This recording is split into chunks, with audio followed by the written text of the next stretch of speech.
পৃথিবীর নিজাম হলো যে যত বেশি জুলুম করে তার পতন তত নিকৃষ্ট পর্যায়ের হয়। পৃথিবীতে অনেক গুনাহ আপনি করবেন, হয়তো আল্লাহ আপনাকে দুনিয়াতে শাস্তি নাও দিতে পারে। কথা বুঝেন, অনেক গুনাহ আপনি করবেন, দুনিয়াতে আপনাকে আল্লাহ শাস্তি নাও দিতে পারে, শাস্তি আখিরাতের জন্য। কিন্তু আপনি যদি জুলুম করেন, আপনি যদি অত্যাচার করেন, দুনিয়াতে আপনাকে শাস্তি পেতেই হবে। দুনিয়াতে আপনাকে শাস্তি পেতেই হবে। ইতিহাস আমরা বলি, ইতিহাসের সবচেয়ে বড় শিক্ষা কি জানেন? ইতিহাসের সবচেয়ে বড় শিক্ষা হলো ইতিহাস থেকে কেউ শিক্ষা নেয় না। দেখেন, যারা এত জুলুম করেছে, এত অত্যাচার করেছে, যারা মনে করেছিল বাংলাদেশে সব হতে পারে, তারা ক্ষমতা থেকে নামবে না।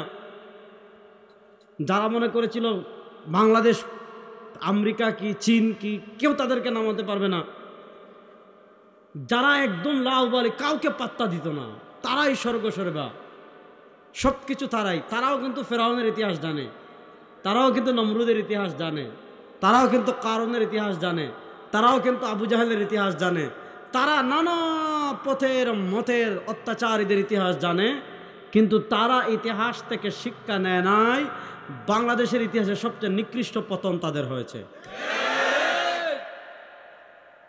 বাংলাদেশ না, পৃথিবীর ইতিহাসে আপনি এরকম নজির পাবেন না যে সরকার পতনের সাথে সাথে সকল সংসদ সদস্য একসাথে পলায়ন করেছে। সকল সংসদ সদস্য একসাথে পলায়ন করেছে এমন কোন নজির আপনি বাংলাদেশ পৃথিবীর কোথাও পাবেন না। আমরা সব সময় একটা কথা বলি, মুরব্বীরা কথা বলবেন না, হ্যাঁ চুপ থাকেন, ভালো করে বুঝেন। পৃথিবীর সবচেয়ে বড় সত্য কথা আমি বলছি না, বাংলাদেশের প্রেক্ষাপটের সবচেয়ে বড় বাস্তব কথা হলো বাংলাদেশে ইসলামকে ওভারটেক করে পূর্বে কেউ থাকতে পারে নাই, এখনো পারবে না, পারে নাই, সামনেও পারবে না ইনশাআল্লাহ। বাংলাদেশের সবচেয়ে বড় শক্তির নাম ইসলাম। বলেন, বাংলাদেশের সবচেয়ে বড় শক্তির নাম? আরে যুবকরা বলো না, এই যে পিচ্ছি কয়েকটা বলে, যুবকরা বলেন বাংলাদেশের সবচেয়ে বড় শক্তির নাম মুখ খুলে বলেন, বাংলাদেশের সবচেয়ে বড় শক্তির নাম ইসলাম। কথা ভালো করে বুঝেন। পৃথিবীর একটা নিজাম ছিল, পৃথিবীর নিজাম কি ছিল? কানাত বানু ইসরাঈল তাসুসুহুমুল আম্বিয়া কুল্লামা হালাকা ইনতাকালা নবিয়্যুন খালাফাহু নবিয়্যুন। আল্লাহ একের পর এক নবী মানুষদেরকে পাঠিয়েছেন দুনিয়ায়, মানুষদের কাছে। দেখেন, আমাদের প্রত্যেকের রক্তকণিকার সাথে শয়তান আছে, শয়তান। বুখারী শরীফের হাদিসে আসছে, নবী করিম সাল্লাল্লাহু আলাইহি ওয়াসাল্লাম বলেছেন, ইন্না শাইতানা ইয়াজরি কামাজরাদ দামি, ইন্না শাইতানা ইয়াজরি কামাজরাদ দামি। লম্বা হাদিস, ভাই ফ্যানটা একটু আমার দিকে দিয়েন, হ্যাঁ যেহেতু আমি কথা বলতেছি। হ্যাঁ, ইন্না শাইতানা ইয়াজরি কামাজরাদ দামি, হাদিসে আসছে শয়তান মানুষের, একটু দেন যাতে আওয়াজ না আসে, হ্যাঁ, শয়তান মানুষের রক্ত কণিকার সাথে প্রবাহিত। অর্থাৎ আপনি ঘুমালে, হাঁটলে, চললে, ঘুরলে, ফিরলে আপনার শরীরের রগরেশা দিয়ে রক্ত প্রবাহিত যেরকম হয়, শয়তানকে আল্লাহ পাওয়ার দিয়েছেন, শয়তানকে আল্লাহ ক্ষমতা দিয়েছেন। শয়তান আপনার রগরেশার সাথে প্রবাহিত হয়ে মানুষকে বিভ্রান্ত করতে পারে। তো শয়তানকে আল্লাহ এই পাওয়ার দেওয়ার কারণে শয়তান আমাদেরকে চায় জাহান্নামের পথে পথ দেখাতে, শয়তান আমাদেরকে চায় জান্নাতের পথ থেকে বিচ্যুত করতে, শয়তান আমাদেরকে চায় আল্লাহ থেকে বিচ্ছিন্ন করতে, শয়তান আমাদেরকে চায় জান্নাতের পথ থেকে বের করে জাহান্নামের পথে তুলে দিতে। প্রশ্ন হলো, শয়তানের ফাঁদ থেকে আমি বাঁচবো কেমনে? প্রশ্ন হলো, শয়তানের ষড়যন্ত্র থেকে আমি বাঁচবো কেমনে? শয়তানের ফাঁদ থেকে বেঁচে জান্নাতের পথে আমি চলবো কেমনে? শয়তানের ষড়যন্ত্র থেকে বেঁচে আমি আল্লাহর সাথে আমার সম্পর্ক তৈরি করব কেমনে? এই জন্য আল্লাহ রাব্বুল ইজ্জত ওয়াল জালালের নিজাম ছিল তাসুসুহুমুল আম্বিয়া কুল্লামা হালাকা নবিয়্যুন খালাফাহু নবিয়্যুন। আল্লাহ রাব্বুল ইজ্জত ওয়াল জালালের নিজাম ছিল, আল্লাহ দুনিয়াতে একের পর এক নবী পাঠিয়েছেন। আল্লাহ দুনিয়াতে একের পর এক পুরা বয়ান শুনলে টাকা দিন, বসো। তাসুসুহুমুল আম্বিয়া কুল্লামা, এটা সরাই দেন ভাই, কুল্লামা হালাকা নবিয়্যুন খালাফাহু নবিয়্যুন। আল্লাহ একের পর এক নবী পাঠিয়েছেন। একজন নবী ইন্তেকাল করে দুনিয়া থেকে গিয়েছেন, আরেকজন পাঠিয়েছেন, আরেকজন গিয়েছেন, আরেকজন পাঠিয়েছেন, আরেকজন গিয়েছেন, আরেকজন পাঠিয়েছেন। এইভাবে আল্লাহ রাব্বুল ইজ্জতের নিজাম, আল্লাহ একের পর এক নবী পাঠিয়েছেন। আমাদের নবী করিম সাল্লাল্লাহু আলাইহি ওয়াসাল্লামের আগে যে নবী ছিলেন আপনারা জানেন, উনার নাম ঈসা। বলেন উনার নাম ঈসা, বলেন না উনার নাম ঈসা। শুনেন ভাই, আমাকে ওয়াজ করতে দাও তুমি, হ্যাঁ টাকা দিব, তুমি ওয়াজ শোনো, সরাই দাও ভাই, দাদা ওই যে টাকা না, ওই যে ওই যে ওই না না ওই যে ওই যে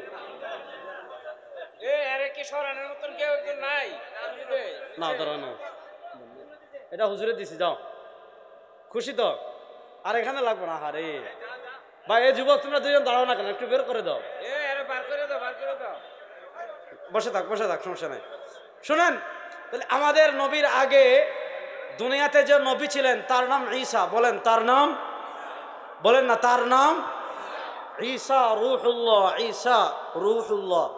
ঈসা আলাইহিস সালাতু ওয়াস সালাম বনি ইসরাইলের শেষ নবী।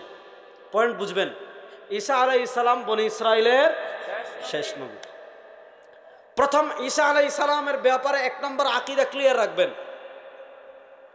বর্তমানে আপনারা জানেন পৃথিবীর একটা সভ্যতা মুসলিম সভ্যতা, পৃথিবীর আরেকটা বৃহৎ সভ্যতা, যে সভ্যতাকে ইউরোপিয়ানরা ফলো করে, এটা হলো খ্রিস্ট সভ্যতা। আপনি লন্ডনের কথা বলেন, ইংল্যান্ডের কথা বলেন, স্পেনের কথা বলেন, নেদারল্যান্ডের কথা বলেন, পর্তুগালের কথা বলেন, ফ্রান্সের কথা বলেন, অর্থাৎ ইউরোপ কান্ট্রির যে রাষ্ট্রগুলো রয়েছে তারা মূলত খ্রিস্ট সভ্যতা, খ্রিস্টান, তারা খ্রিস্ট সভ্যতাকে ফলো করে। আবার ইসরায়েল আছে, এরা ইহুদি। পৃথিবীতে ইহুদি ধর্মে পরিচালিত রাষ্ট্র মাত্র একটাই, ইহুদি ধর্মে পরিচালিত রাষ্ট্র একটাই, ইসরায়েল। এই ইসরায়েল থাকবে না, মুসলমানের হয়ে যাবে ইনশাআল্লাহ। এই ইসরায়েলের মালিক তো আমরা ছিলাম, কিছুদিন তারা মাস্তানি করতেছে, সময় আর বেশি দিন নাই, পৃথিবীর সব দিকে মুসলমানের বিজয় শুরু হয়ে গিয়েছে। ইসরায়েলের নাম নিশানা পৃথিবীর মানচিত্র থেকে মুছে ফেলা হবে ইনশাআল্লাহ। যুবকরা প্রস্তুত হয়ে যাও, সময় আর বেশি দিন বাকি নাই ইনশাআল্লাহ। তো খ্রিস্ট সভ্যতা শুনেন, খ্রিস্টানদের সাথে আমাদের আকিদার অনেকগুলো মৌলিক দ্বন্দ্ব আছে। এর ভিতর একটা হলো খ্রিস্টানরা তৃত্ববাদে বিশ্বাসী, মুসলমানরা একত্ববাদে বিশ্বাসী। খ্রিস্টানরা তৃত্ববাদে বিশ্বাসী, খ্রিস্টানরা তৃত্ববাদে বিশ্বাসী, মুসলমানরা একত্ববাদে বিশ্বাসী। খ্রিস্টানরা বলে লাকাদ কাফারাল্লাযীনা ক্বালু, আল্লাহ পবিত্র কোরআনে খ্রিস্টানদের আকীদা বর্ণনা করতে গিয়ে বলেছেন লাকাদ কাফারাল্লাযীনা ক্বালু ইন্নাল্লাহা সালিসু সালাসা, লাকাদ কাফারাল্লাযীনা ক্বালু ইন্নাল্লাহা সালিসু সালাসা। খ্রিস্টানরা তৃত্ববাদে বিশ্বাসী। খ্রিস্টানরা বলে ঈসা আল্লাহর ছেলে, মরিয়ম আল্লাহর স্ত্রী, এটাকে বলে তৃত্ববাদ। ঈসা, মরিয়ম, আল্লাহ, এই তিনজন মিলে গঠিত হয়েছেন আল্লাহ, এটাকে বলে তৃত্ববাদ। খ্রিস্টানরা তৃত্ববাদে বিশ্বাসী, ইহুদিরা দ্বিত্ববাদে বিশ্বাসী। ওয়াকালাতিল ইয়াহুদ উযাইর ইবনুল্লাহ, ইহুদিরা বলেছিল উযাইর আল্লাহর পুত্র। ইহুদিরা আল্লাহর জন্য এক পুত্র সাব্যস্ত করেছে, আল্লাহ আল্লাহর পুত্র, দ্বিত্ববাদে বিশ্বাসী। খ্রিস্টানরা তৃত্ববাদে বিশ্বাসী, খ্রিস্টানরা আল্লাহর জন্য স্ত্রী সাব্যস্ত করেছে, খ্রিস্টানরা আল্লাহর জন্য সন্তান সাব্যস্ত করেছে। হিন্দুরা বহুত্ববাদে বিশ্বাসী, তাদের দেবতা 33 কোটি। মুসলমান বলে 3 খোদা না, 2 খোদা না, বহু খোদা না। মুসলমান বলে লা ইলাহা ইল্লাল্লাহ। আরে যুবকরা বলো না, মুসলমান বলে লা ইলাহা ইল্লাল্লাহ। মুসলমান বলে লা ইলাহা ইল্লাল্লাহ। মুসলমান পড়ে কুল হুয়াল্লাহু। সবাই শাহাদাত আঙ্গুল তুলে বলেন কুল হুয়াল্লাহু, বলেন কুল হুয়াল্লাহু। আমাদের আল্লাহ, বলেন না আমাদের আল্লাহ। এই আহ্বান সারা দুনিয়ায় ছড়িয়ে দিতে হবে। আমাদের খোদা 2 জন হতে পারেন না, আমাদের খোদা 3 জন হতে পারেন না, আমাদের খোদা 4 জন হতে পারে না, আমাদের খোদা দুর্গা হতে পারে না, আমাদের খোদা কালিমা হতে পারে না, আমাদের খোদা মূর্তি হতে পারে না, আমাদের খোদা চন্দ্র হতে পারে না, আমাদের খোদা সূর্য হতে পারে না, আমাদের খোদা তারকা হতে পারে না। আমরা বলি লা ইলাহা ইল্লাল্লাহ, আমাদের খোদা একমাত্র। এই স্লোগান যদি আপনার হৃদয় ধারণ করতে পারেন, আপনার নাম মুসলমান, আপনার নাম। কথা ভালো করে বুঝবেন। খ্রিস্টানরা ঈসাকে মনে করে আল্লাহর ছেলে, আর আমরা মনে করি ঈসা আল্লাহর ছেলে না, তিনি আল্লাহর বান্দা। বলেন তিনি আল্লাহর, বলেন না তিনি আল্লাহর, তিনি আল্লাহর ও রাসূল, তিনি আল্লাহর বান্দা ও রাসূল। এই খ্রিস্টানরা কত আকাম করেছিল ভালো করে শুনেন। তাদের আকীদা, আল্লাহ কোরআনে তাদের মৌলিক আকীদা বিশ্বাস বর্ণনা করেছেন। খ্রিস্টানরা যেহেতু ঈসাকে আল্লাহর ছেলে মনে করত, এজন্য তারা পরিকল্পনা করেছে কি জানেন, যে আমরা দুনিয়াতে পাপ করবই, আমাদের পাপ হয়ে যাবেই, তাহলে এখন আমাদেরকে কি করতে হবে। তারা পরিকল্পনা করেছে আল্লাহর ছেলেকে শুলিতে চড়াবো। কেন চড়াবে?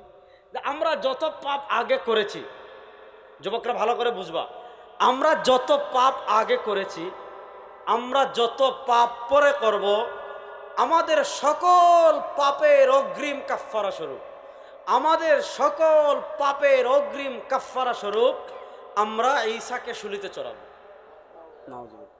যাক, মিটিং হলো, মাশওয়ারা হলো, আমি খুব সংক্ষেপে বলছি।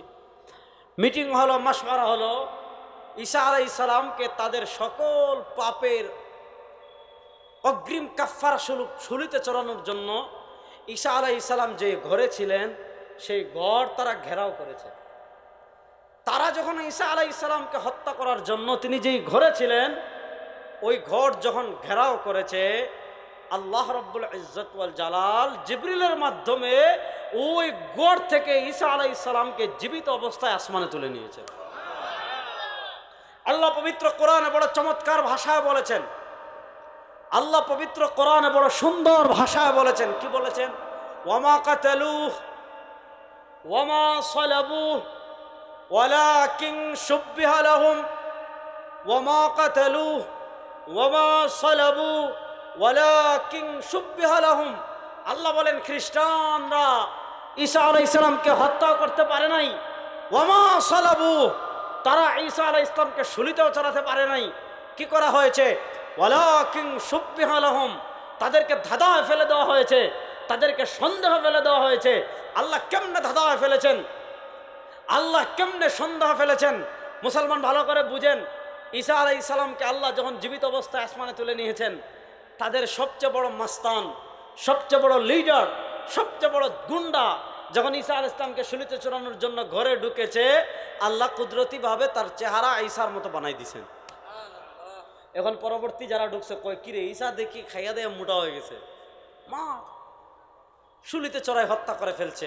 হত্যা করার পর এবার তাদের ভিতরে ইখতিলাফ লাগছে, দ্বন্দ্ব লেগেছে। কি দ্বন্দ্ব? যে আচ্ছা যদি ঈসাকে মারি তা আমাদের মাস্তান গেল কই, আর যদি মাস্তানকে মারি ঈসা গেল কই? আল্লাহ বলেন ওয়ামা কাতালুহু ওয়ামা সালাবুহু ওয়ালাকিন শুববিহা লাহুম। এবার ভালো করে বুঝেন, মুসলমানদের আকীদা ক্লিয়ার, লাম ইয়ালিদ ওয়া লাম ইউলাদ, আমাদের আল্লাহর কোনো পিতাও নাই, আমাদের আল্লাহর কোনো সন্তানও নাই। বলেন না, আমাদের আল্লাহর কোনো পিতা নাই, আমাদের আল্লাহর কোনো সন্তান নাই। যারা বলবে আল্লাহর পিতা আছে এরা কাফের, যারা বলবে আল্লাহর সন্তান আছে এরা কাফের। আল্লাহর কোনো সন্তান কিংবা স্ত্রী কিংবা কোনো পিতা কোনো তাওহীদবাদী মুসলমান কখনো সাব্যস্ত করতে পারে। এবার পয়েন্ট বুঝেন, ঈসা আলাইহিস সালাম আসমানে এখনো জীবিত। বলেন ঈসা আলাইহিস সালাম আসমানে এখনো জীবিত। সব নবীগণ দুনিয়া থেকে মৃত্যুবরণ করে কবরে গিয়েছেন, অন্যান্য নবীগণ কবরে জীবিত, যারা মৃত্যুর স্বাদ দুনিয়াতে আস্বাদন করেছেন। ঈসা আলাইহিস সালাম এখনো মৃত্যুর স্বাদ আস্বাদন করেননি, তিনি দুনিয়াতে যেভাবে এসেছিলেন ওইভাবে এখনো কোথায় জীবিত? বলেন ওইভাবে এখন কোথায় জীবিত? শুনেন, আমরা বিশ্বাস করি, আমাদের ঈমান, পৃথিবী একদিন ধ্বংস হবে। পৃথিবী ধ্বংস হবে কি হবে না? কথা বলে না, হবে কি হবে না? আপনি কোরআনের পাতায় পাতায় ইযা ওয়াকাতিল ওয়াকিআ লাইসা লিওয়াকাতিহা কাযিবা ইযা সামাউন শাক্কাত ইযা সামাউন ফাতারাত ইযা যুলজিলাতিল আরদু জিলজালাহা ওয়া আখরাজাতিল আরদু আসকালাহা ওয়া ক্বালাল ইনসানু মা লাহা আল কারিআহ মাল কারিআহ ওয়া মা আদরাকা মাল কারিআহ। আল্লাহ কোরআনের পাতায় পাতায় পাতায় পাতায় কিয়ামতের বর্ণনা করেছেন। আমরা বিশ্বাস করি এই আসমান থাকবে না, এই জমিন থাকবে না, চন্দ্র থাকবে না, সূর্য থাকবে না, কিচ্ছু থাকবে না। আল্লাহ বলেছেন কুল্লু মান আলাইহা ফান ওয়া ইয়াবকা ওয়াজহু রাব্বিক। আল্লাহ বলেছেন কুল্লু শাইইন হালিক ইল্লা ওয়াজহা। দুনিয়ার সব ধ্বংস হয়ে যাবে, সব ধ্বংস হয়ে যাবে, একমাত্র চিরস্থায়ী কে?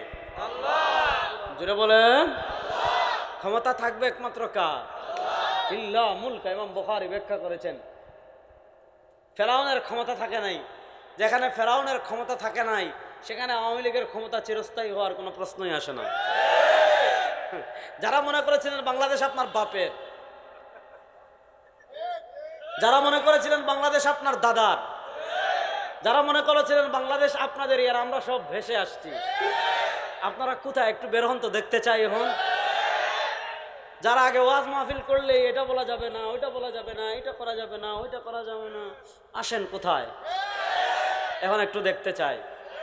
যাক, ওইদিকে কথা গেলে ভালো লাগবে আপনাদের, কিন্তু মূল বিষয় থেকে অন্যদিকে চলে যাব। বুঝেন, আমরা বিশ্বাস করি আমাদের ঈমান, আমাদের আকীদা, এই পৃথিবী থাকবে না, ধ্বংস হয়ে যাবে। কিয়ামত হবে কি হবে না? শুনেন, কিয়ামতের কতগুলো মৌলিক আলামত আছে, সবগুলো আমি বলবো না, শুধু একটা বলি, দুইটা বলি তাহলে বুঝবেন। কিয়ামতের একটা মৌলিক আলামত হলো খুরুজুদ দাজ্জাল। কিয়ামতের আরেকটা মৌলিক আলামত হলো নুজুল ঈসা। মৌলিক আলামত বলতে আমি বড় আলামত বুঝিয়েছি। কিয়ামতের একটা মৌলিক আলামত হলো খুরুজুদ দাজ্জাল। পৃথিবীতে কানা দাজ্জাল আসবে। নবী করিম সাল্লাল্লাহু আলাইহি ওয়াসাল্লামের মুতাওয়াতির হাদিস দ্বারা দাজ্জাল প্রমাণিত। দাজ্জাল দুনিয়াতে আসবে। নবী করিম সাল্লাল্লাহু আলাইহি ওয়াসাল্লাম বলেছেন, মা মিন নবিয়্যিন ইল্লা ওয়াকাদ আনযারা কওমাহুল আ'ওয়ারা দাজ্জাল। আল্লাহ দুনিয়াতে যত নবী পাঠিয়েছেন, আল্লাহ দুনিয়াতে যত রাসূল পাঠিয়েছেন, সব নবী সব রাসূল তার উম্মাকে কানা দাজ্জালের ফিতনা সম্পর্কে সতর্ক করেছেন। নবী করিম সাল্লাল্লাহু আলাইহি ওয়াসাল্লাম হাদিসের পরের অংশ বলেছেন, ইন্নাহু আ'ওয়ার ওয়া ইন্না রাব্বাকুম লাইসা বিআ'ওয়ার। দাজ্জালের এক চোখ হবে কানা। আমাদের আল্লাহ কানা? যুবকরা বলো, আমাদের আল্লাহ কানা? না। এবার বুঝেন, দাজ্জালি ফিতনা দুনিয়াতে আসবে। দাজ্জালের টপিক আজকে আলোচনা করব না, আমি ঈসা আলাইহিস সালামের আলোচনা বলে সামনে আগাবো। দাজ্জাল এসে দুনিয়াতে বিশাল সাম্রাজ্য, আরে কি এর হাসিনা মিয়া আর কি এর আওয়ামী লীগ। দাজ্জাল আজকে আপনি যারা এত দুঃশাসন জুলুম দেখার পর মুখ খুলে নাই, দালালি করছেন, অনেকে তো ইমানও বিক্রি করে দিছে, আছে না? আপনি দাজ্জালের ফিতনা থেকে বাঁচবেন কেমনে? আপনি একটা পদ্মা সেতু আর মেট্রো রেল দেখে দিনে রাতে সকাল সন্ধ্যায় তাসবিজে জপলেন, কথা যুবকরা ভালো কথাগুলো হাসিতে উড়িয়ে দেবেন না, আমি যে জিনিসটা বুঝাতে পারছি। আপনি একটা পদ্মা সেতু দেখে, একটা মেট্রো রেল দেখে, একটা এলিভেটেড এক্সপ্রেস দেখে, যেভাবে দিন নাই, সকাল নাই, রাত নাই, সন্ধ্যা নাই, প্রিয় নেতা, প্রিয় অভিভাবক, প্রিয় লিডার বলে তেল মারলেন, আপনি দাজ্জালের ফিতনা থেকে বাঁচতে পারবেন? দাজ্জাল কি করবে জানেন? শুনেন, হাদিসে আসছে, হযরত নওয়াস ইবনে সামআন রাদিয়াল্লাহু তাআলা হাদিস সুনান ইবনে মাজাতে আসছে। আপনারা আমার কথা বুঝতেছেন তো? দাজ্জাল এসে ইয়ামকুসু ফিল আরদি 40। আওয়ামী লীগের মতো 15 বছর দিনের ভোট রাতে করে থাকবে না। দাজ্জাল ইয়ামকুসু ফিল আরদি 40, 40 থাকবে, 40। বিশুদ্ধ মত হলো 40 দিন। এই 40 দিন মাত্র থাকবে। ইয়াউমুন কাসানাতিন, এই 40 দিনের একদিন হবে 1 বছরের মতো। ইয়াউমুন কাশাহরিন, একদিন হবে 1 মাসের মতো লম্বা। ইয়াউমুন কাজুমাতিন, আর একদিন হবে 1 সপ্তাহের মতো। ওয়া বাকিল আইয়ামি কাআইয়ামিহা, আর বাকি যে 37 দিন আছে আমাদের মতো। এই মাত্র 40 দিন, একদিন 1 বছরের মতো লম্বা হবে, মানে দিন সমানই কিন্তু সময় দীর্ঘ হয়ে যাবে। একদিন 1 মাসের মতো পাইলেন, 1 বছর 1 মাস, এদিকে পাইলেন 1 সপ্তাহ, আর বাকি পাইলেন 37 দিন।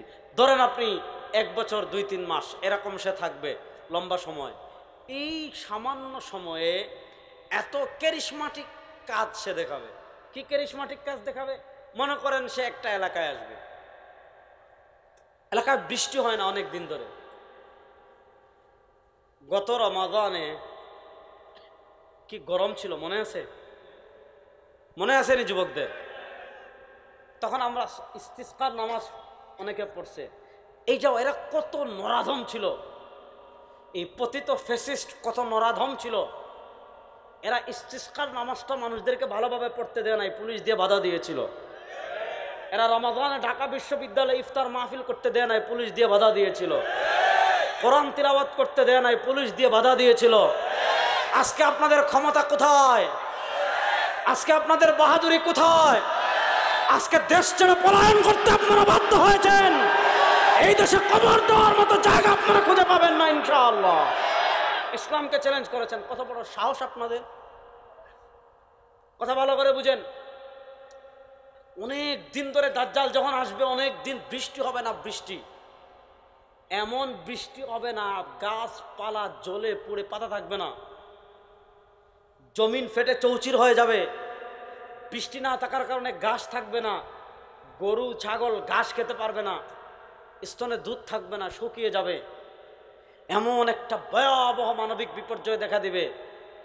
দাজ্জাল আইসা বলবে আমার এক খোদা মান। দাজ্জাল আইসা বলবে আনা রাব্বুকুমুল আলা। আরে বেটা কিসের খোদা মানুষ, আমি তো তোদের বড় খোদা। মানুষ তো বিশ্বাস করবে না। আজকে দেখেন বর্তমান পরিস্থিতিতে মাজার ভাঙ্গা হচ্ছে। আমি মাজার ভাঙ্গাকে কখনো সমর্থন করি না। হ্যাঁ, মাজারে যে শিরিক হয়, বিদআত হয়, কুসংস্কার হয়, আমরা এগুলা সংশোধন করতে চাই, আমরা এগুলা সংশোধনের পক্ষে। কিন্তু মাজার ভাঙ্গা হোক, এটা আমরা কখনো সমর্থন করি না। হ্যাঁ, রাসূলুল্লাহ সাল্লাল্লাহু আলাইহি ওয়াসাল্লাম মক্কা বিজয়ের পর উঁচু কাবা, উঁচু কবর ভেঙে দেওয়ার নির্দেশ দিয়েছেন।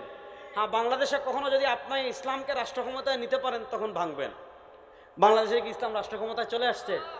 এখন আপনি এই কাজগুলো, আবেগে এই কাজগুলো করা মানে কি? আপনি ফ্যাসিস্টকে সহযোগিতা করা। দেশে একটা অস্থিরতা তৈরি হবে। কারণ ফ্যাসিস্ট চাচ্ছে, প্রথমে চাইছিল হিন্দু লীগ হয়ে আসতে।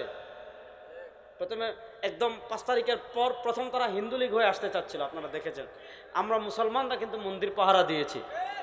তো এখন এমন কোনো কাজ করা যাবে না যে কাজ করলে রাষ্ট্রে অস্থিরতা সৃষ্টি হয়। আমি যুবকদেরকে অনুরোধ করব, আবেগের সাথে বিবেকও লাগবে। হ্যাঁ, আমরা চাই হযরত শাহজালাল রহিমাহুল্লাহ, হযরত শাহপরান রহিমাহুল্লাহ, শাহ আমানত শাহ, শাহ মাখদুম, যত বুজুর্গ বাংলাদেশের জমিনে ঘুমিয়ে আছেন, এত ওলি আল্লাহর পুণ্যভূমি আমরা পাই। প্রত্যেক ওলি আল্লাহর মাজার থাকবে, মানুষ কবর জিয়ারত করবে, কিন্তু কবর কেন্দ্রিক কোনো শিরিক কুফর বিদআত চলবে না, এটা আমরা চাই। দেখেন, আমি দাজ্জালি ফিতনা এজন্য বলছি, পরে বুঝবেন। দাজ্জাল কি দেখাবে জানেন? এরকম একটা তাগড়া যুবক, এই যে আমার ভাই দাঁড়ান, এরকম ভাইয়ের মতো দেখছেন নি? কি তাগড়া যুবক, আমার যদি ধরে আমি শেষ। বসেন, বুঝেন নাই? এরকম একটা তাগড়া যুবককে ধরবে, ফাকাতালা ওয়াশাক্কা শিক্কাইন, হাদিস বুঝেন, কতল করবে, হত্যা করবে। হত্যা করে করাত, চিনেননি করাত? আগে যে গাছ কাটতো করাত, দেখছেন নি? এই ফেসবুক প্রজন্ম হয়তো চিনবে না, আগের প্রজন্ম চিনবে মাশাআল্লাহ। এই করাত দিয়ে কেটে 2 টুকরা করে, 1 টুকরা এই পাশে ফেলে রাখবে, আরেক টুকরা আরেক পাশে ফেলে রাখবে, শেষ, কাম শেষ। ডাক দিবে ইয়া ফুলান ইবনে ফুলান। যারে হত্যা করে করাত দিয়ে কেটে 2 টুকরা করেছে, তাকে ডাক দিবে ইয়া ফুলান ইবনে ফুলান, ও অমুকের পোলা অমুক, দাঁড়া। এই টুকরা এই পাশ থেকে আসবে, এই টুকরা এই পাশ থেকে আসবে। 2 টুকরা জোড়া লাগে, জীবিত হয়ে, সজাগ, একদম জীবিত হয়ে সুস্থ হয়ে যাবে। আর মানুষদেরকে বলতে থাকবে, আরে ওনারা ছিল নাই, উনি তো তোমাদের খোদা এসেছেন, উনি তো তোমাদের খোদা দুনিয়াতে নেমে এসেছেন। তখন যাদের ঈমান দুর্বল, দলে দলে দাজ্জালের বাহিনীতে যোগ দিবে। আপনি বলবেন না হুজুর আমি যোগ দিব না। আপনি দেখেন আপনার ঈমান আপনি কেমনে হেফাজত করবেন? যে এলাকায় দুর্ভিক্ষ হবে, পানি নাই, বৃষ্টি নাই, আপনার খাবার নাই, গাছপালা মরে গিয়েছে, ঘাস নাই, পুকুরে পানি নাই, নদীতে পানি নাই, মরুভূমি হয়ে গিয়েছে, ওই এলাকায় দাজ্জাল এসে বলবে ফাতামুরুস সামা আন তুমতিরা ফাতুমতির ওয়া তা'মুরুল আরদা আন তুমবিতা ফাতুমবিত। দাজ্জাল এসে আসমানকে নির্দেশ দিবে, ওই আকাশ, এই এলাকার মানুষ আমার অনুসারী, বৃষ্টি হোক, দাজ্জাল বলতে দেরি বৃষ্টি বর্ষণ হতে শুরু হয়ে যাবে, দাজ্জাল বলতে দেরি জমিন ফসলে ভরে যাবে, দাজ্জাল বলতে দেরি আপনার গরু ছাগল এগুলার স্তন দুধে ভরপুর হয়ে যাবে। মানুষ যখন দেখবে আরে কত পীর দেখেছি, কত আল্লাহর ওলি দেখেছি, কত নেতা দেখেছি, এরকম কোনো পীর তো দেখি নাই, এরকম কোনো নেতা তো দেখি নাই, এরকম কোনো নেতৃত্ব দেখি নাই, আরে কিসের কি, উনিই তো সব কিছু। মানুষ দলে দলে দলে দলে তার বাহিনীতে যোগ দিবে। আজকে আপনি দেখেন আপনাদের বিবাড়িয়াতে আছে খড়ম শাহ, আসেনি? আপনাদের বিবাড়িয়াতে কেল্লা বাবা আসেনি? আমি দেখেন পিরাউলিয়া বিরোধী মানুষ না, খবরদার। আমরা বিশ্বাস করি ওলি আল্লাহদের কবর জিয়ারত এটা ভালো কাজ। কবর জিয়ারত এটা একটা ইসলামের স্বতন্ত্র ইবাদত। যুবকরা কবরস্থানে যাবেন, আপনার বাবার কবরে যাবেন, মার কবরে যাবেন, আত্মীয় স্বজনের কবরে যাবেন, জিয়ারত করবেন কেন জানেন? ফাইন্নাহা তুযাক্কিরুল আখিরা। কারণ কবরস্থানে গেলে মানুষের আখিরাতের কথা বিশ্বাস হয়। আমরা কবর জিয়ারতের পক্ষে, কবর পূজার বিপক্ষে, কবরে সিজদার বিপক্ষে, কবরে নাচানাচি গান বাজনার বিপক্ষে, কবরে মোমবাতি জ্বালানোর বিপক্ষে, লাল শালু টানানোর বিপক্ষে, কবরে মান্নত করার বিপক্ষে, কবরে গাঁজা মদ নেশা করার বিপক্ষে, বেপরদাভাবে নারী পুরুষ একত্রিত হয়ে উরুসের নামে ভণ্ডামির বিরুদ্ধে। এগুলো আমরা কখনো সমর্থন করি, কিন্তু সমর্থন করি না বলে আইন নিজের হাতে এখন তুলে নিব। কারণ এখন আইন হাতে তুলে নেওয়া মানেই রাষ্ট্রকে অস্থিতিশীল করা। এজন্য খবরদার, যুবকদেরকে বলবো, আপনার এলাকায় কোনো পতিত ফ্যাসিস্ট কোনোভাবে কোনো মাজারে হামলা করে মুসলমানের দাঙ্গা লাগানোর পায়তারা করছে কিনা, এই ব্যাপারে আমি আপনাদের, যেহেতু আপনাদের বিবাড়ে এগুলো একটু বেশি, এজন্য এই 10 দুনা দক্ষিণ পাড়া যুব সমাজকে অনুরোধ করব, এই ব্যাপারে সবাই সতর্ক থাকবেন তো ইনশাআল্লাহ? থাকবেন তো সতর্ক ইনশাআল্লাহ? তাহলে আমি যেটা বললাম, দাজ্জাল আসবে দুনিয়ায়, মানুষ দলে দলে, যে কথা বলতে চাচ্ছিলাম, আজকে আপনি দেখেন গোলাপশাতে যদি যান, গোলাপশাহ মাজার আছে গুলিস্তানে, দেখছেন নি?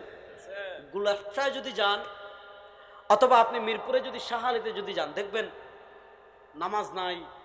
যুবকরা বুঝেন, নামাজ নাই, রোজা নাই, হজ নাই, জাকাত নাই, তাকওয়া নাই, তাহারাত নাই, অজু নাই, গোসল নাই, মুছ কাটে না, মুছ লম্বা হইতে হইতে মুখে চলে আসছে, দাঁত ব্রাশ না করতে করতে করতে করতে করতে করতে ময়লার মানে লেভেল হয়ে গেছে মুখে, আর বিড়ি খাইতে খাইতে খাইতে খাইতে সিগারেটের স্তম্ভ, মানে সিগারেটের স্তর পড়ে গিয়েছে, মানে বুঝছেন, লেয়ার পড়ে গেছে টুটে। এরপর হইলো নাভির নিচের পশম কাটে না, বগলের পশম কাটে না, গোসল করে না, দুর্গন্ধে পাশে যাওয়া যায় না, দিন রাত গাজার মধ্যে পড়ে থাকে। এরকম কিছু হাউন আঙ্কেল আমাদের দেশে আছে না নাই? আছে না নাই? কথা বলেন, আছে না নাই? দেখবেন এরকম কিছু মানুষ আমাদের দেশে আছে না নাই? আছে। এখন আমি আপনাদেরকে যেটা বলতে চাচ্ছি, মানুষ জানে এটা গোসল করে না, নামাজ পড়ে না, রোজা রাখে না, হজ করে না, কিচ্ছু করে না, তারপরও কিছু মানুষ এদের মুরিদ হয় না, কিছু মানুষ এদের ভক্ত হয় না। আরে বলবো, আরে বেটা চাঁদপুরে আছে লেংটা বাবা রাস্তা না, বাবা আসেনি চাঁদপুর মতলবে? হ্যাঁ হ্যাঁ হ্যাঁ, চাঁদপুর মতলব। আচ্ছা বলেন, যে ল্যাংটা, এই খবিসের আর কি বাকি আছে কোন তো আমারে? এই খবিসের কিছু বাকি আছে? আর এই বদমাশের কিছু বাকি আছে? কিন্তু যে বদমাশ খবিসটা ল্যাংটা থাকে, কিছু মানুষের ভক্ত হয় না। কই বাবার কিছু থাক আর না থাক, বাবার ভিতরে কিন্তু কামালত আছে। যে বাবার কিছু থাকুক আর না থাকুক, বাবার ভিতরে কি আছে? আচ্ছা বলেন, ল্যাংটা, জটা, তালা, খেতা, বদনা, পায়খানা, পায়খানা বাবা, পেশাব বাবা, বিড়ি বাবা, হ্যাঁ, এরকম বাবার কিছু মুরিদ আছে না নাই? এবার আপনি, আমি এতক্ষণ হাসলেন, এবার আপনি চিন্তা করেন, যাদের কিচ্ছু নাই, কিছুই নাই, আজকে মানুষ দলে দলে এদের পিছনে ছুটতেছে, এদের ভক্ত হচ্ছে। এ মানুষের কাছে দাজ্জাল যদি জীবিত মানুষকে হত্যা করে, জীবিত মানুষকে হত্যা করে, আসমান থেকে ফিরিস্তা পাঠাবেন, ফিরিস্তারা খোলা তরবারি নিয়ে মদিনা পাহারা দিবেন, দাজ্জাল মদিনায় প্রবেশ করতে পারবে না। বুঝছেন? সুবহানাল্লাহ বলতে এবার হাদিসের পরের অংশ শুনেন। দাজ্জাল যখন মদিনা ঢুকতে পারবে না, তখন কি হবে জানেন? তারজুফুল মদিনা সালাসাতা রাজফাত, সালাসা রাজফাত। দাজ্জাল যখন মদিনায় ঢুকতে পারবে না, তখন মদিনায় 3টা ভূমিকম্প হবে। কয়টা? বলেন না, কয়টা? মদিনায় যখন 3টা ভূমিকম্প হবে, ফায়াখরুজুল মুনাফিকুন, মদিনা থেকে দলে দলে দলে দলে মুনাফিক বের হবে, বের হয়ে দাজ্জালের বাহিনীতে যোগ দিবে। সংক্ষেপে বলছি, দাজ্জাল বিশাল বাহিনী নিয়ে, আসফাহানের 70,000 ইহুদি থাকবে, মদিনার মুনাফিক থাকবে, তার অনুসারীদেরকে নিয়ে যাবে বায়তুল মাকদিস। কোথায় যাবে? বায়তুল মাকদিস চিনেন তো? ফিলিস্তিনের বায়তুল মাকদিস চিনেন তো? খুব মনে করে যুবকরা বুঝবেন, প্রত্যেকের ঘরে যেমন মক্কার ছবি অনেকে রাখে না, কাবা শরীফের ছবি, মদিনা শরীফের ছবি অনেকে ঘরে রাখে না, প্রত্যেকেই ঘরে এক একটা মসজিদে আকসার ছবি রাখবেন। পারবেন তো ইনশাআল্লাহ? কেন রাখবেন? যাতে আপনার ছেলে দেখে দেখে অভ্যস্ত হয়। আপনার বাচ্চারা যেমন মক্কা চিনে, জানে আমাদের কাবা, যেমন মদিনা চিনে, এখানে আমাদের নবী ঘুমিয়ে আছেন, তেমন তাকে মসজিদে আকসাও চিনতে হবে যে মসজিদে আকসার মালিক ইয়াহুদিরা না, মসজিদে আকসার মালিক ইসরায়েল না, মসজিদে আকসার প্রকৃত মালিক আমরা। বলেন, মসজিদে আকসার প্রকৃত মালিক। আমাদের এই প্রজন্মকে জানানোর দরকার আছে না নাই? যদি আমাদের প্রজন্মের কাছে আকসার মেসেজ আমরা পৌঁছাতে পারি, আমাদের প্রজন্মের কাছে আমরা আকসার প্রকৃত বার্তা যদি পৌঁছাতে পারি, আমরা যদি না পারি, আমরা দুনিয়া থেকে চলে যাওয়ার পর আমাদের পরবর্তী প্রজন্ম যারা আসবে, ইহুদি কুত্তাদের হাত থেকে বায়তুল মাকদিসকে আবার উদ্ধার করবে ইনশাআল্লাহ। বায়তুল মাকদিস আবার আমাদের হবে ইনশাআল্লাহ। যেটা বলতে চাচ্ছি, দাজ্জাল যাবে বায়তুল মাকদিস, মাহদি আলাইহিস সালাম, উনার নেতৃত্বে মুসলমানরা থাকবে কিছু ফিলিস্তিন মসজিদে আকসায়। দাজ্জাল গিয়ে এদেরকে অবরোধ দিবে, অবরোধ। বলেন, ঈসা আলাইহিস সালাম কোথায়? আলোচনা ওই পয়েন্ট হারাইলে এটা বুঝবেন না। ঈসা আলাইহিস সালাম কোথায়? জীবিত না মৃত? ঈসা আলাইহিস সালাম কোথায়? এ পিচ্ছি, ঈসা আলাইহিস সালাম কোথায়? জীবিত না মৃত? এবার আমি আপনাদের সংযোগ আকীদা বুঝাচ্ছি। দাজ্জাল যখন বায়তুল মাকদিস যাবে, এরকম রাত হবে, ফজরের আজান হবে, ইকামত হয়ে যাবে অবস্থা, কাতার সোজা হয়ে যাবে। ওই যে ইহুদিরা যখন ঘর ঘেরাও করেছিল, মনোযোগ, ইহুদিরা ঘর ঘেরাও করার পর আল্লাহ রাব্বুল ইজ্জত ওয়াল জালাল হযরত ঈসা আলাইহিস সালামকে জীবিত অবস্থায় আসমানে তুলে নিয়েছিলেন। দাজ্জাল যখন মুসলমানদেরকে বায়তুল মাকদিস ঘেরাও করবে, দাজ্জালের সাথে চূড়ান্ত যুদ্ধ করার জন্য আল্লাহ আবার হযরত ঈসা আলাইহিস সালাতু ওয়াস সালামকে দিমাশকের সাদা গম্বুজে 2 ফেরেশতার কাঁধে ভর করে আবার তাকে দুনিয়াতে পাঠাবে। এটা হলো কিয়ামতের একটা মৌলিক আলামত, নুজুল ঈসা। মানে কি? কিয়ামতের একটা মৌলিক আলামত হলো হযরত ঈসা আলাইহিস সালাম আবার দুনিয়াতে আসবেন। সুতরাং হতাশ হওয়ার কিছু নাই। ইহুদিদের সাথে আমাদের অনেক খেলা বাকি হয়, ইহুদিদের সাথে আমাদের অনেক খেলা এখনো বাকি আছে, ইহুদিদের সাথে আমাদের অনেক হিসাব নিকাশ এখনো বাকি আছে। সুতরাং মুসলমান যুবকদেরকে বলবো, প্রস্তুতি নাও। আজ হোক, কাল হোক, পরশু হোক, সময় আসবে বায়তুল মাকদিস আবার আমাদের হবে, ফিলিস্তিন আবার আমাদের হবে, গাজা আবার আমাদের হবে, আসকালান আবার আমাদের হবে, গোটা ইসরায়েল আবার আমাদের হবে ইনশাআল্লাহ।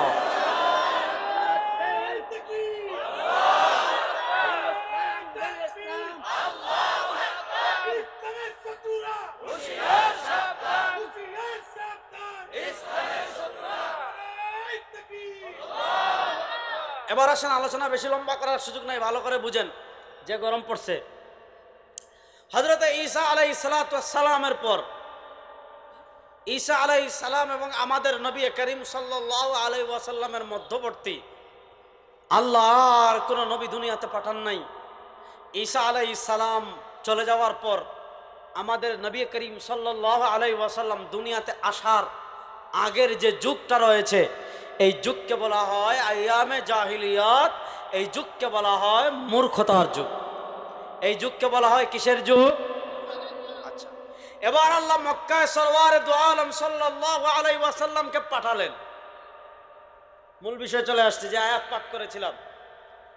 আল্লাহ মক্কায় সরওয়ারে দু আলম সাল্লাল্লাহু আলাইহি ওয়াসাল্লামকে পাঠালেন দু জাহানের বাদশা, ইমামুল আম্বিয়া, সৈয়দুল মুরসালিন, ফখরুল মুরসালিন, আখিরুন নবী, তাজদার দু আলম জনাবে মুহাম্মদুর রাসূলুল্লাহ সাল্লাল্লাহু আলাইহি ওয়াসাল্লাম। দেখেন আল্লাহ আমাদের নবীকে কেন পাঠিয়েছেন?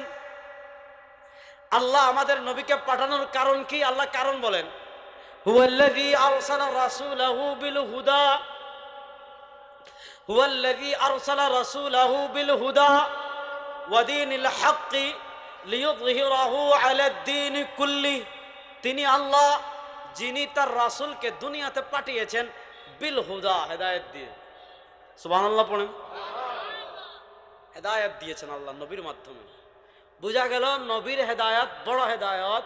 নবীর হেদায়েত বাদ দিয়ে যারা মন গড়া পদ্ধতিতে হেদায়েত তালাশ করবে এরা পথভ্রষ্ট গুমরা ভণ্ড ছাড়া কিচ্ছু না। তাহলে হেদায়েত, নবীর হেদায়েত অনুসরণ করতে হবে। আজকে দেখেন যে কথা আমি বলছিলাম, অনেকে আজকে ইসলামকে ফলো করে মন গড়া পন্থায়। অনেকে আজকে এই ভালো করে বুঝবেন যুবকরা, অনেকে আজকে ইসলামকে ফলো করে মন গড়া পন্থায়। আপনি মন গড়া পন্থায় ইসলামকে ফলো করলে হবে না। আপনি ইউরোপিয়ানদের ইসলামকে ফলো করলে হবে না। আপনি ওরিয়েন্টালিস্টদের ইসলামকে ফলো করলে হবে না। আপনি হিন্দুস্তানের ইসলামকে, হিন্দুদের ইসলামকে ফলো করলে হবে না। আপনি রাশিয়ার ইসলামকে ফলো করলে হবে না। আপনাকে ফলো করতে হবে জনাবে মুহাম্মদুর রাসূলুল্লাহ সাল্লাল্লাহু আলাইহি ইসলাম। যারা নবীর ইসলামকে বাদ দিয়ে, যারা নবীর হেদায়েতকে বাদ দিয়ে মন গড়া অথবা অন্য কারো ইসলামের অনুসরণ করবে, এরা ভণ্ড ছাড়া কিচ্ছু না, এরা পথভ্রষ্ট ছাড়া কিচ্ছু। যুবকরা ভালো করে বুঝবেন। আপনারা আছেন তো আমার সাথে? আমি আপনাদেরকে উদাহরণ দেই। ইসলামে গান বাজনা এটা ভালো কাজ না খারাপ কাজ? সওয়াবের কাজ না গুনার কাজ? এটা বিশ্বাস করেন তো? এখন আপনি দেখবেন আপনাদের বিবাড়িয়া হয়তো আছে এই ধরনের, আমি জানি না, আমাদের সিলেট আমি দেখেছি, আপনার বিবাড়িয়াও থাকতে পারে। দেখবেন সারা রাত ব্যাপী মারেফতি গান বাজনা করে। দেখছেন নি জীবনে? দেখছেন নি? মারেফতি গান বাজনা হয় কি হয় না? ভাই আপনার গান গান, আমাদের সমস্যা নেই, আমার কি? আপনি যদি সারা রাত গান খান, মদ খান, আমার কি? আল্লাহ কিয়ামতে আমাকে জিজ্ঞাসা করবে? এক ইঞ্চিও না। এখানে পেশটা বুঝেন, যারা মারেফতি গান করে তারা কিন্তু এটাকে গান মনে করে, ইবাদত মনে করে, নেকির কাজ মনে করে করে। এবার বুঝেন, তাদেরকে আপনি বলবেন ভাই গান বাজনা করছেন কেন, এটা তো হারাম। আপনি জানেন এক নর্তকী ছিল বাংলাদেশে, নর্তকী ছিলেন না? নর্তকী, এই নর্তকী কিন্তু এমপিও হয়েছিল, জানেননি? আচ্ছা দেখেন আমাদের কি দেশ, আল্লাহ মাফ করুক। হ্যাঁ, এক নর্তকী সংসদে বলেছে আমি সিয়াসিত্তা পড়েছি, আমি সিয়াসিত্তা মিশকাত পড়েছি না, আমি মিশকাত পড়েছি, সিয়াসিত্তা পড়েছি। হ্যাঁ, আমি সিয়াসিত্তা মিশকাত পড়েছি, এরকম কিছু বলেছিল মানে। হ্যাঁ, আমি বুখারী শরীফ পড়েছি, মিশকাত শরীফ পড়েছি, সিয়াসিত্তা পড়েছি, কোরআন পড়েছি। হ্যাঁ, কোথাও গান বাজনা হারাম পাই নাই। আচ্ছা, কি বাউল একজন আছে, আমি নামটা ভুলে গিয়েছি, ভালো করে না, মমতাজ রারের নাম নেন কেন ভাই? এই কোরআনের মজলিসে এরকম নর্তকীর নাম নেওয়া এটা কি? আরে ভাই কোরআনের মজলিসে নর্তকীদের নাম নেওয়ার দরকার আছে? আমি নাম নিচ্ছি না, আপনারা কেন নেবেন? আরেকটা বাউলের বক্তব্য আমি একদিন আমি শুনলাম, কি দিছে জানেন? সে বাংলাদেশের সব আলিমদেরকে ডিবেটের চ্যালেঞ্জ দিচ্ছে, বুঝতেছেন? সে বাংলাদেশের সব আলেমদেরকে কিসের ডিবেটের চ্যালেঞ্জ দিচ্ছে? সে চ্যালেঞ্জ দিচ্ছে যে কোরআনের কোথাও গান বাজনা হারাম এটা নাই। কেউ না আলেম যদি এটা প্রমাণ করতে পারে সে তার সাথে ডিবেট করবে, এবং কেউ যদি গান বাজনা হারাম এটা কোরআন থেকে প্রমাণ করতে পারে সে তাকে 1 কোটি টাকা দিবে।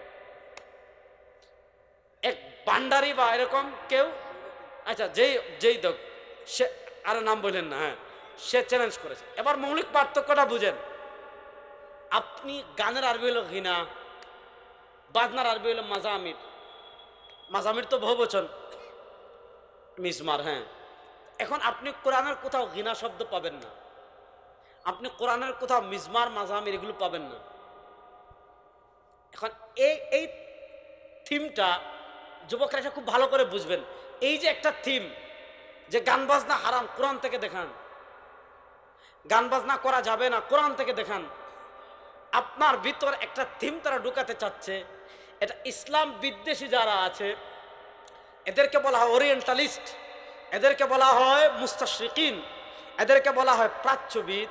এদের সহজ একটা ইসলামের সূচনা থেকে একটা বড় ফিতনা আছে। এই ফিতনার নাম হলো মুনকিরিনে হাদিস। অর্থাৎ আমরা এই জবাব যাওয়ার আগে একটা কথা বুঝেন, আমরা কোরআনও মানি হাদিসও মানি। বলেন আমরা কোরআনও, জুড়ে বলেন না আমরা কোরআনও হাদিসও, জুড়ে বলেন না আমরা কোরআনও। আরে ভাই যুবকরা তো কথাই বলে না। আমরা কোরআনও হাদিসও, সবাই দু হাত তুলে বলেন আমরা কোরআনও হাদিসও। যারা হাদিস বলে মানে না তারা কাফের। বলেন যারা হাদিস মানে না তারা, যারা বলবে আমরা হাদিস মানি না তারা, যারা বলবে আমরা হাদিস মানি না তারা। এখন যারা বলে যে গান বাজনা হারাম, কোরআন থেকে দেখান, তার সামনে এক কাজ করবেন, একটা পাত্রতে করে গু নিয়ে যাবেন। গু বুঝেননি? পায়খানা। পায়খানা নিয়ে বলবেন যে পায়খানা খাওয়া হারাম, কোরআন থেকে দেখাও। যদি কোরআন থেকে পায়খানা খাওয়া হারাম না দেখাতে পারো, আজকেই তোমার এখানে এই পায়খানা খেতে হবে।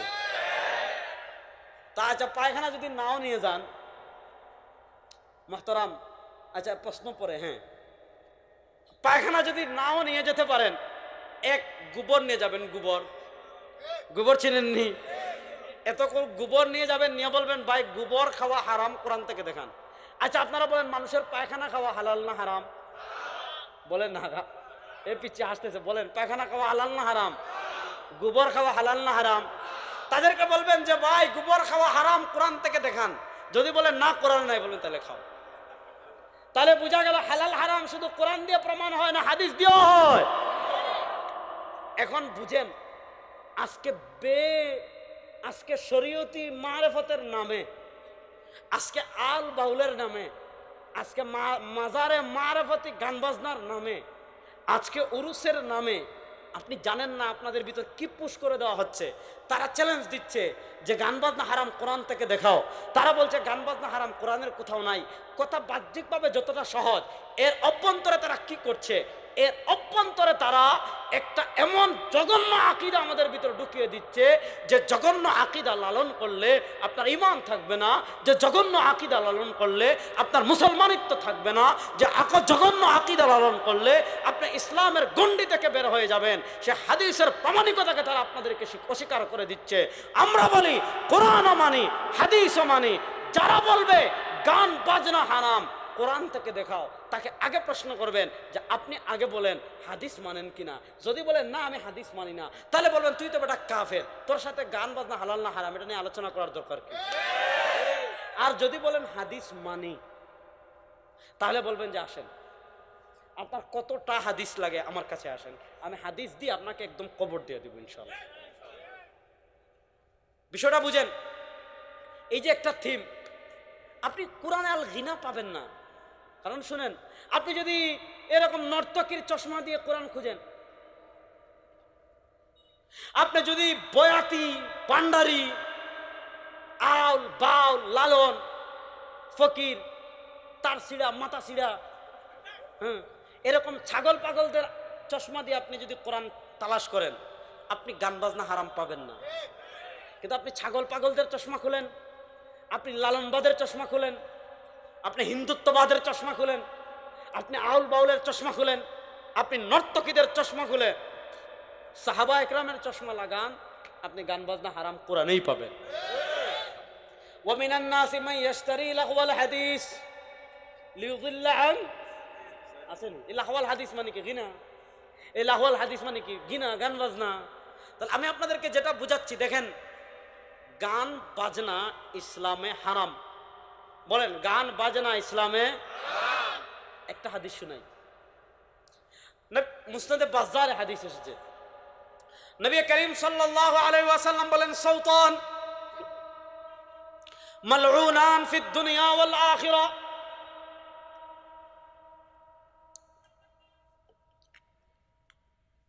সাউতানি মালউনানি ফিদ দুনিয়া ওয়াল আখিরা। দুইটা আওয়াজ এমন আছে যে দুইটা আওয়াজ দুনিয়াতেও অভিশপ্ত, আখিরাতেও অভিশপ্ত। বুঝতেছেন নি? যে দুইটা আওয়াজ দুনিয়াতেও অভিশপ্ত, আখিরাতেও। আচ্ছা, এবার আপনারা ফতোয়া দেন যে দুই আওয়াজ দুনিয়াতেও অভিশপ্ত, আখিরাতেও অভিশপ্ত, এই দুই আওয়াজ হালাল না হারাম? কথা বলেন, হালাল হালাল না হারাম? এই দুই আওয়াজের এক নম্বর হলো সৌতুল মাজামির, বাদ্যযন্ত্রের আওয়াজ, দুনিয়াতেও অভিশপ্ত, আখিরাতেও অভিশপ্ত। এটা হালাল না হারাম? তাহলে এক নম্বর আপনাকে মানতে হবে, আপনি যে কারো ইসলাম মানলে হবে না।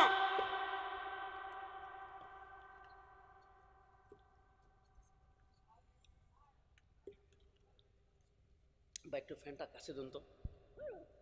আপনি মডারেট ইসলাম মানলে হবে না, আপনি ইহুদিবাদের ইসলাম মানলে হবে না, আপনি বিভিন্ন ইসলামিক স্কলার সেজেতে যারা যারা নিজেদের ভিতর ইসলাম নাই, যাদের শরীরে ইসলাম নাই, তাদের ইসলাম মানলে হবে না। নবী করিম সাল্লাল্লাহু আলাইহি ওয়াসাল্লাম যে ইসলাম নিয়ে এসেছেন সেই ইসলাম আপনাকে মানতে হবে। তাহলে আল্লাহ নবী এক নম্বর নিয়ে এসেছেন হেদায়েত, আরেকটা ওয়াদিনিল হাক্কি, আরেকটা সত্য ধর্ম নিয়ে এসেছেন। কেন? লিইয়ুযহিরাহু আলাদ দীনি কুল্লি, লিইয়ুযহিরাহু আলাদ দীনি কুল্লি। ইহুদিবাদের উপর বিজয়ী হবে ইসলাম, খ্রিস্টবাদের উপর বিজয়ী হবে ইসলাম। দুনিয়াতে যত তন্ত্রমন্ত্র আছে, আল্লাহ তার নবীকে দুনিয়াতে পাঠিয়েছেন, সব তন্ত্র মন্ত্রকে পায়ের তলায় পিষ্ট করে দুনিয়াতে বিজয় হবে একমাত্র। বলেন, দুনিয়াতে বিজয় হবে একমাত্র।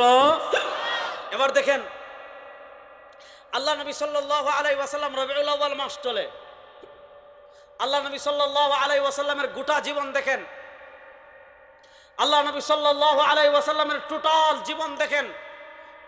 ইসলামকে বিজয় করার জন্য এমন কোনো মেহনত নাই, এমন কোনো ত্যাগ নাই, এমন কোনো কষ্ট নাই আল্লাহর নবী করেন নাই।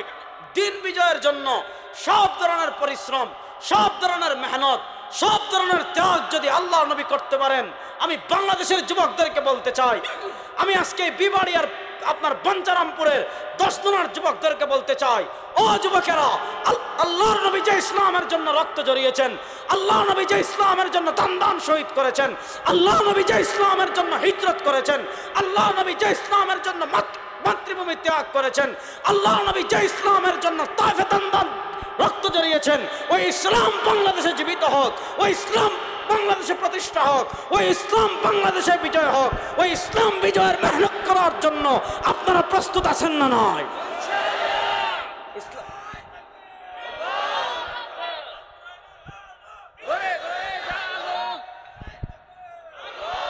শুনেন, এতদিন আল কোরআনের আলো ঘরে ঘরে জ্বালছেন, এখন সময় আসছে আল কোরআনের আলো সংসদে জ্বালতে হবে। ঘরে ঘরে তো বহুত জ্বালাইছেন, প্রত্যেক ঘরে ঘরে কোরআন আছে না নাই? তো কোরআন শুনেন। এবার একটা, যেহেতু আল কোরআনের আলো ঘরে ঘরে যে আলো বলছেন, এবার একটা হাদিস শুনাই। আপনারা বিরক্ত হচ্ছেন না তো? আমার কথা বলতে প্রচুর কষ্ট হচ্ছে, তারপরে বলতেছি শুনেন। ও পানি খাইছি, সমস্যা নাই, আরো খাবো নাকি?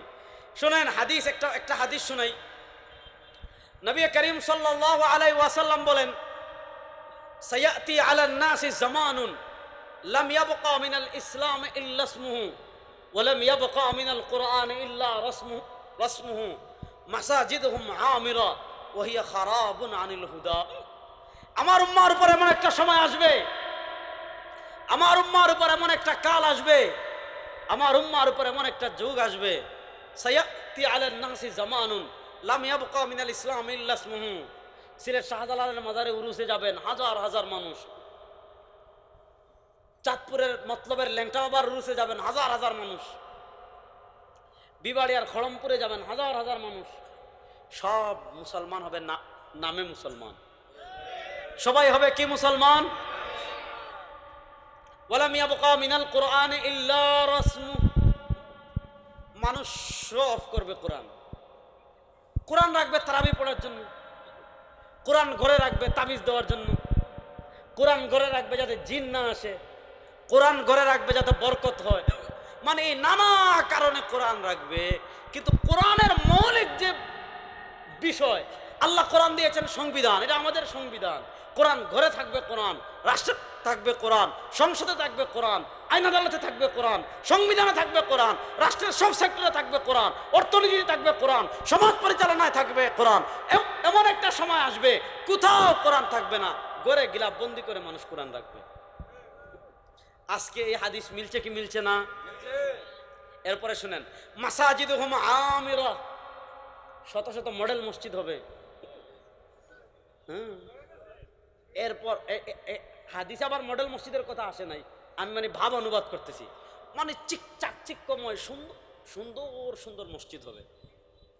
বিশাল বিশাল ঋণ খেলাফি যারা যারা রাষ্ট্রের কোটি কোটি কোটি কোটি টাকা চুরি করছে, হাজার কোটি টাকা পাচার করেছে, তারা কি করবে?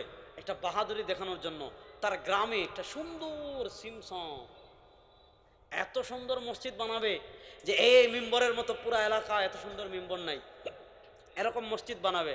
কিন্তু ওয়াহিয়া খারাবুন আনিল হুদা, মসজিদ উঁচু হবে, 10 দুনার মানুষ বলবে আমরা যে টাইলস লাগিয়েছি পুরা বাঞ্চারামপুরে এই ধরনের টাইলস কারো নাই। আবার বাঞ্চারামপুর বলবে আমাদের মডেল মসজিদ, এরকম মসজিদ দুনিয়ার আর কোথাও নাই। আবার সিলেটের আমরা বলবো আমরা লন্ডনে টাকা দিয়ে যে মসজিদ বানিয়েছি, এরকম এসি পৃথিবীর কোথাও নাই। আরেক দল বলবে হলো, মনে করেন কুমিল্লার এলা বলবে আমরা যে মসজিদ বানিয়েছি, এভাবে মসজিদ নিয়ে প্রতিযোগিতা হবে, কার মসজিদ কত সুন্দর, কার মসজিদের মাইক কত ভালো, কার মসজিদের ডিজাইন কত ভালো, কার মসজিদের মিম্বর কত উঁচু, এগুলো নিয়ে কি হবে? প্রতিযোগিতা হবে। ওয়াহিয়া খারাবুন আনিল হুদা, কিন্তু মসজিদে হেদায়েত থাকবে। আল্লাহ নবীর যুগে মসজিদের ছাদ ছিল খেজুর গাছের পাতা, সেই মসজিদকে ভয় করত রোমরা, সেই মসজিদকে ভয় করত পারস্যের মুশরিকরা, সেই মসজিদকে ভয় করত না এমন কেউ ছিল না। আর আজকে আমাদের মসজিদ মসজিদ মসজিদ মসজিদ মসজিদ মসজিদ মসজিদ।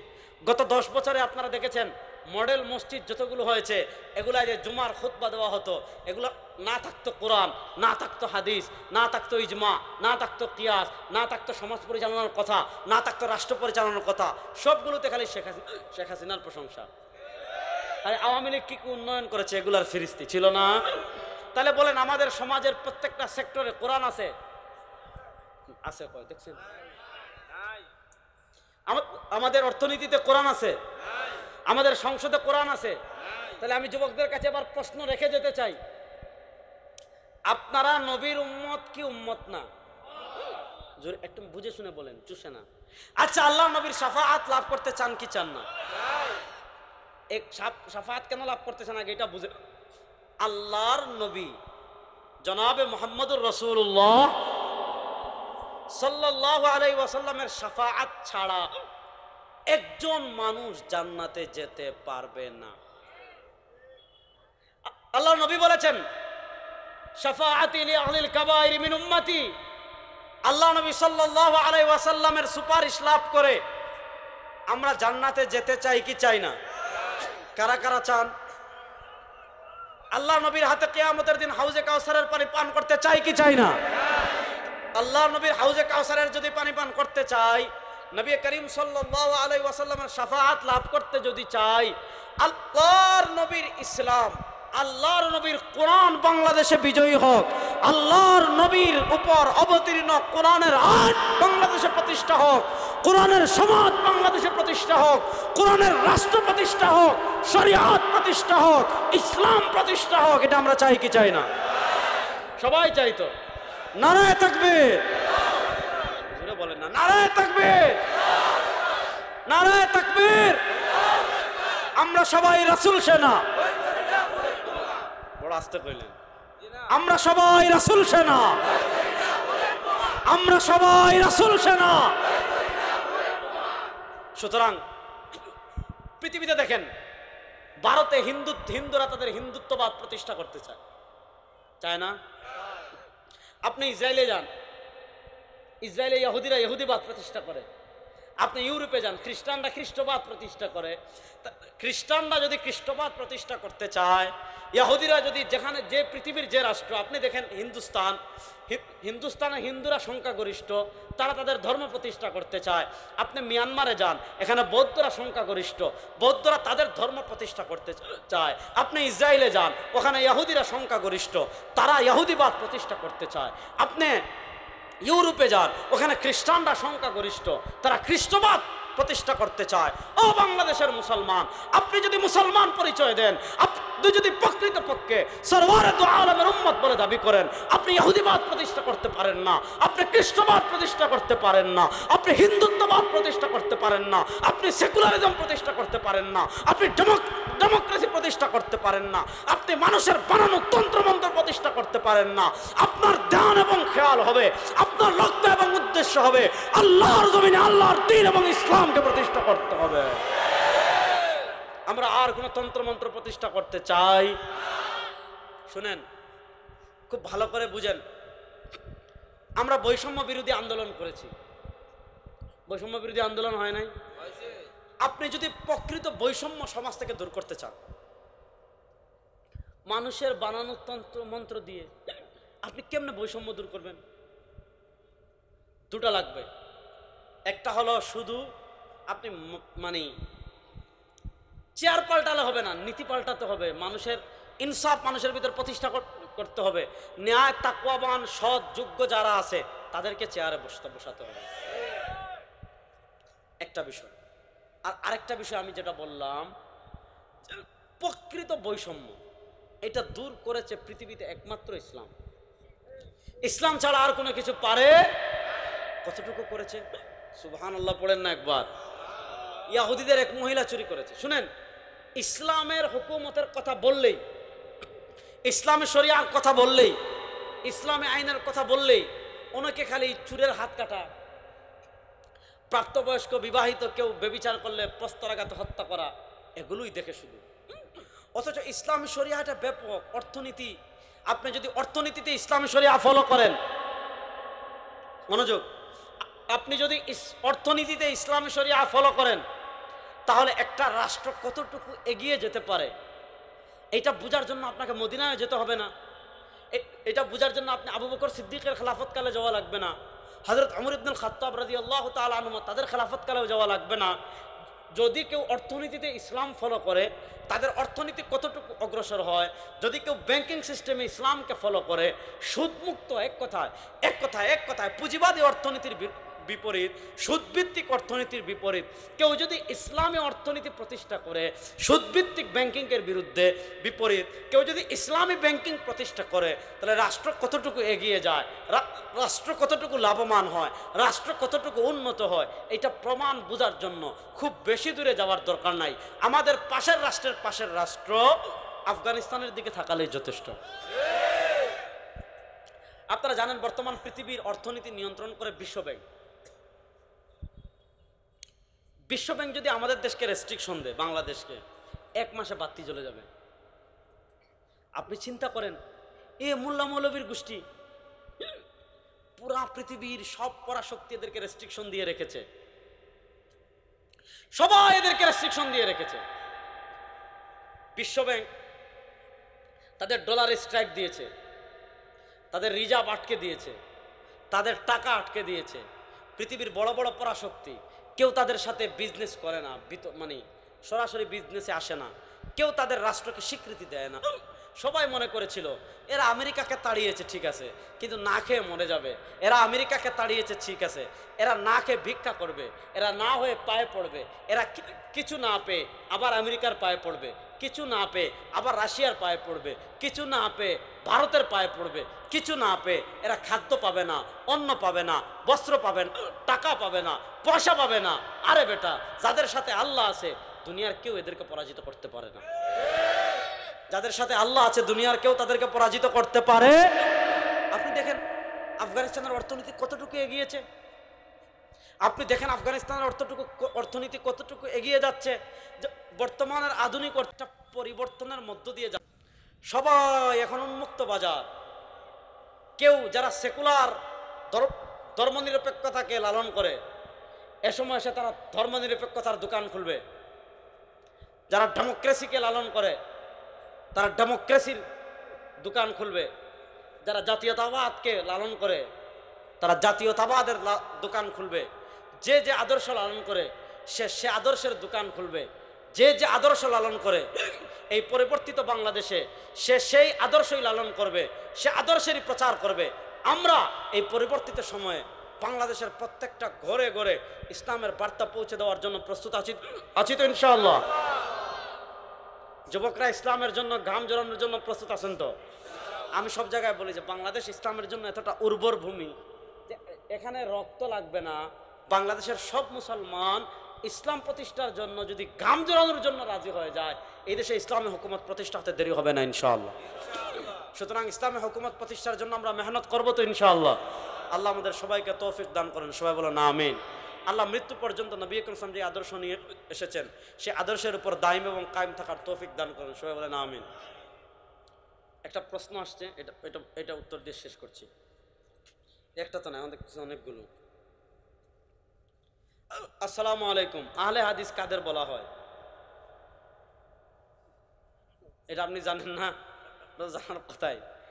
আহলুল হাদিস যারা হাদিস বিশেষজ্ঞ, মুহাদ্দিস, যারা হাদিস বর্ণনা করেন, হাদিস গবেষণা করেন, হাদিস সনদ মতন এগুলো পর্যালোচনা করেন, জরাহ তাদিল ইলাল্লাহ, এক কথায় যারা হাদিস বিশেষজ্ঞ, হাদিস গবেষণা করেন, হাদিস বর্ণনা করেন, এরা হলেন আহলুল হাদিস। আমাদের দেশে আমরা একটা দুঃখজনক বাস্তব হলো যে আরবি পড়তেই পারে না হে আহলে হাদিস।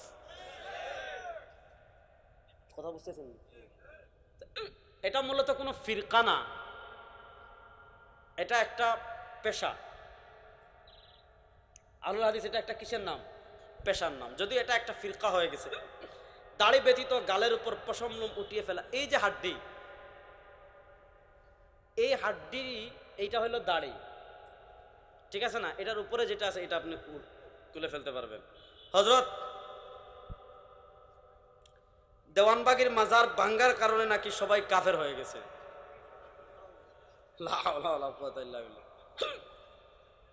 দেওয়ানবাগী কাফের ছিল। দেওয়ানবাগী কি ছিল? তার একটা, আমি যদি আগে জানতাম তাহলে দেওয়ানবাগীর লেখা বই আল্লাহ কোন পথে, না আল্লাহ কোন পথে, হ্যাঁ এরকম দেওয়ানবাগীর লেখা বই আছে আল্লাহ কোন পথে, আমার কাছে আছে। দেওয়ানবাগী অনেক কারণে কাফের। সে জাহান্নামকে অস্বীকার করেছে, মৃত্যুর পর পুনরায় জীবিত হওয়া, অনেক কিছুকে অনেক ইসলামের অনেক মৌলিক আকিদাকে অস্বীকার করার কারণে সে কাফের।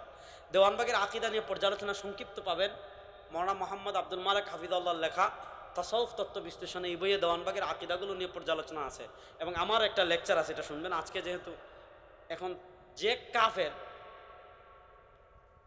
আমি মাজার ভাঙ্গা নিয়ে বলেছি আগে যে এই পরিবর্তিত সময়ে, রাষ্ট্রের এই অস্থিরতা সময়ে আমরা যাতে কোনো শত্রু সুযোগ নিতে না পারে এজন্য আমরা কোনো মাজার ভাঙচুর করব না। হ্যাঁ, যদি কখনো বাংলাদেশে ইসলাম প্রতিষ্ঠা হয় তখন যত প্রাচীর আছে, উঁচু কবর আছে, সব ভেঙে দেওয়া হবে ইনশাআল্লাহ। এখন আমি যেটা বুঝাতে চাচ্ছি শুনেন, দেওয়ানবাগীর কবর ভাঙ্গেন এটা আমি বলি নাই, বলছি আমি উৎসাহ দিছি। এটা বাংলে এটা তো নাওয়াকিজুল ইমান না ভাই। ইমান তো যায় শিরিক করলে, কুফর করলে, জরুরিয়াতের দিন অস্বীকার করলে। নাওয়াকিজুল ইমান, ইমান ভঙ্গের কিছু কারণ আছে না? ইমান ভঙ্গের কারণের মধ্যে দেওয়ানবাগীর কবর ভাঙ্গা নাই। সুতরাং যে এই কথা বলবে যে দেওয়ানবাগীর কবর ভাঙলে কাফের হয়ে যাবে, বুঝবেন এটা হাউন আঙ্কেল, বুঝছেন? হেরে পাবনায় চিকিৎসা করা দরকার, বুঝছেন? আচ্ছা যাক, হযরত ঈদে মিলাদুন নবী জশ্নে জুলুস পালন না করলে নবীজিকে ভালোবাসা যায় না। আল্লাহু আকবার। আচ্ছা, ঈদে মিলাদুন নবী আর জশ্নে জুলুস পালন না করলে যদি নবীজির ভালোবাসা না থাকে, তাহলে কি সাহাবায়ে কেরাম কেউ নবীকে ভালোবাসেন নাই? আপনারা কি বলেন সাহাবায়ে কেরামের ভিতর নবীর ভালোবাসা ছিল? তোমার ভালোবাসা আমাদের সারা দুনিয়ার সব মানুষের ইশকে রাসূল যদি এক পাল্লায় তুলেন আর শুধু হিজরতের রাতে নবী করিম সাল্লাল্লাহু আলাইহি ওয়াসাল্লামের সাথে আবু বকরের ইশকে রাসূল এক পাল্লায় তুলেন, সমান হবে? এখন তাকবীর দেন। আরে হুজুর আসতেছে, একটা তাকবীর দেন না,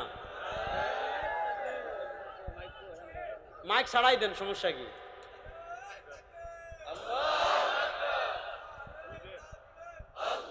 চেয়ার দেন, চেয়ার দেন, বড় চেয়ারটা দেন না ভাই, আমি শেষ করি এটা যেহেতু বিষয় আসছে।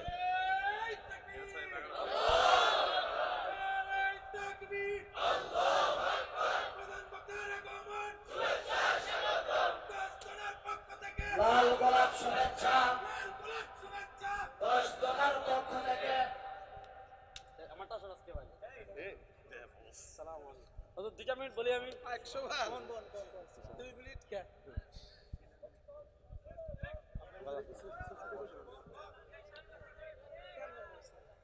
আমি তো পুরো বয়ান এটাই ছিলাম, এমনি আপনি বড়টা বসবেন।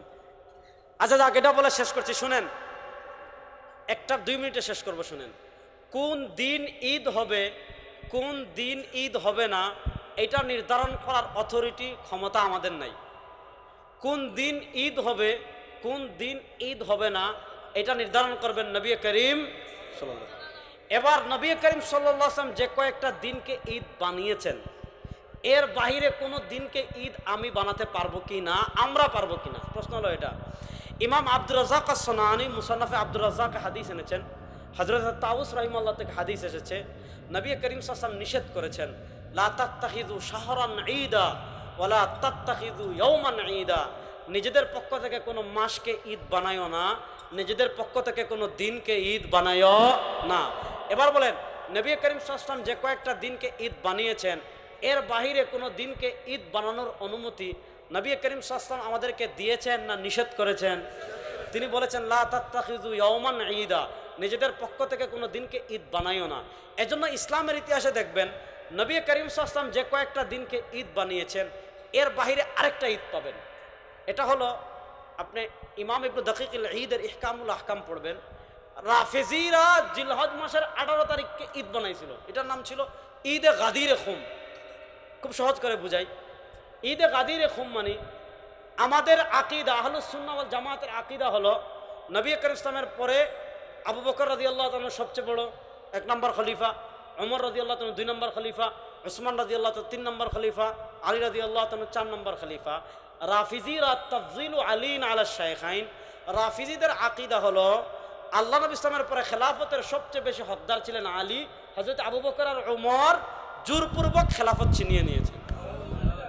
তো একটা আলী রাদিয়াল্লাহু তাআলা ফজিলত কেন্দ্রিক একটা হাদিস আছে, আমি ওইদিকে যাচ্ছি না, মান কুনতু মাওলা ওয়া ফাআলিয়ুন মাওলা।